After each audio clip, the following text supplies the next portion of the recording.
ఇంకెవరున్నారు ఇక్కడ?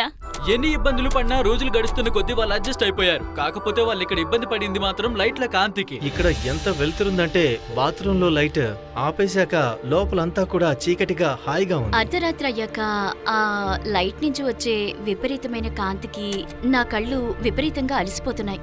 వాళ్ళకి నిద్ర పట్టడంలో ఇబ్బందిగా ఉంది కాబట్టి 20వ రోజు వారికి ఏం ఆఫర్ చేయాలో నేను పర్ఫెక్ట్ గా ప్లాన్ చేసుకున్నాను. కంగ్రాట్స్, 20% సాధించారు. ఆఫర్ గురించి తెలుసుకోవడానికి సిద్ధంగా ఉన్నారా? yes.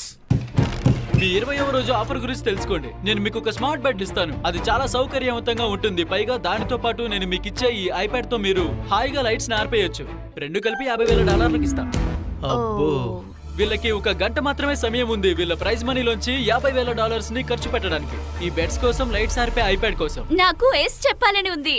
మేము ఈ ఛాలెంజ్ మొదలు పెట్టాక సూజీ ఇంత సంతోషంగా ఉండడం నేను ఇప్పటిదాకా చూడలేదు. మనం కనుక ఎస్ చెప్పకపోతే ఎలా బ్రతకాలో ఒకసారి ఆలోచించుకోవాలి. ఓరి దేవుడా, ఓరి దేవుడా, బాగున్నట్టుందే. వాళ్ళు తీసుకునేలా ఉన్నారు. దీన్ని మనం తీసుకుంటే మంచిది. మనకి ఇచ్చే దాంట్లో 10% కదా. ఇది నిర్ణయం తెలుసుకునే టైం. మీ 1 అవర్ అయిపోయింది. మీ కళ్ళకి కావాల్సింది ఇదే. ఒకవేళ మీరు వద్దనుకుంటే మిగిలిన 80 రోజులు ఇలాగే బతకాల్సి వస్తుంది. చెప్పండి, మీకు కంఫర్టబుల్ బెడ్స్ కావాలా? నువ్వేం చెప్తే అది నాకు ఓకే.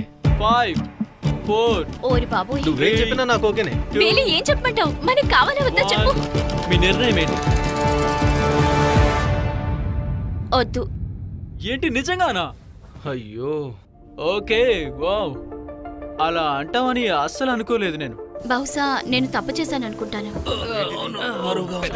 మీరు వద్దంటారని నేను అసలు అనుకోలేదు. మళ్ళీ మిమ్మల్ని కొద్ది రోజుల పాటు వదిలేస్తున్నాను. మీ నిర్ణయానికి బాధపడట్లేదుగా.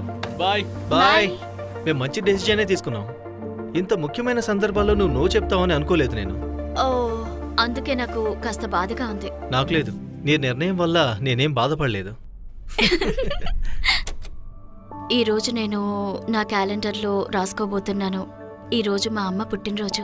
బహుశా ఆ రోజు కష్టంగా గడవచ్చేమో.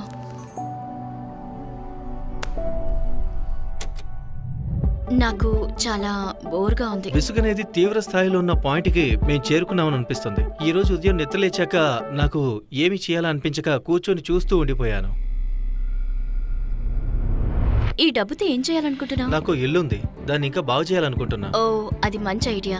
నేను మా అమ్మా నాన్నల అప్పు మొత్తం తీర్చాలని చూస్తున్నా. ప్రస్తుతానికైతే నా ఐడియా అదే. తర్వాత రోజుల్లో వాళ్ళని ఎక్కువగా ఇబ్బంది పెట్టకూడదని నేను ఊరుకున్నాను. అలాగే వాళ్ళు బయట ప్రపంచం నుంచి ఏం మిస్ అవుతున్నారో నోట్ చేసుకుంటూ ఉన్నాను. 24వ రోజున వాళ్ళకి ఫుడ్ కోసం ఉప్పు కారం ఉంటే బాగుండనుకున్నట్టు తెలిసింది. సరే, మన దగ్గర ఉప్పు నేను అదే కారం అనుకుంటున్నా. ఉంటేనా నేను ఇక్కడ ఈజీగా 100 రోజులు బ్రతికిస్తాను. 27వ రోజున సూజీ కాఫీ కోసం ఆరాటపడింది. నేను ఒక పెద్ద కాఫీ లవర్ని.